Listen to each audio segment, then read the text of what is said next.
दोस्तों, कैसे हम उम्मीद करते हैं अच्छा होंगे। ये देखिए अभी मेरी दीदी क्या कर रही हैं, सब्जी काट रही हैं और मेरी मम्मी कपड़ा को अच्छे से रख रही है, मतलब धूप पे सुखा करके रख रही हैं।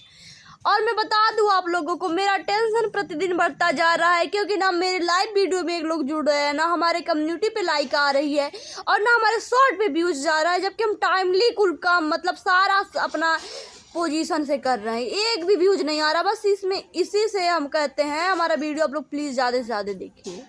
हम बहुत ज़्यादा परेशान हैं, हद से ज़्यादा। और आप लोगों को हम कितनी बार बता चुके हैं कि आप लोग प्लीज़ हमारा वीडियो देखिए। क्या हमारे चैनल पे कुछ हो चुका है ये भी हम नहीं पता कर पा रहे हैं क्योंकि इतना हम जानकार है नहीं। गूगल पे कहीं पे देख रहे हैं, कुछ तो है, हुआ भी नहीं है कभी, क्योंकि किसी का कॉन्टेक्ट हम यूज़ किए ही नहीं है और कॉपीराइट फ्री सॉन्ग बनाते हैं। तो क्या है, क्यों नहीं हमारा व्यूज़ जा रहा है प्रेजेंट में? अगर इतना लॉस जाएगा तो हम सबसे पीछे हो जाएंगे। अब तक हमारा बहुत सब्सक्राइबर हो चुके होते अगर 80 से चला होता। बहुत घटिया चल रहा है और सब्सक्राइबर भी नहीं बढ़ रहे हैं। सब मेरे घर वाले कहते हैं बनाओ बनाओ, एक दिन जाएगा, वायरल हो जाओगे। करीबन 3 साल से वीडियो बना रहे हैं और कोई तत्काल बना रहा है, फेमस हो जा रहा है। सब हमारे घर में बहुत ज़्यादा टेंशन में है। इतना गांव की बेइज्जतियाँ सुननी पड़ती, ऊपर से ऐसा हो रहा है।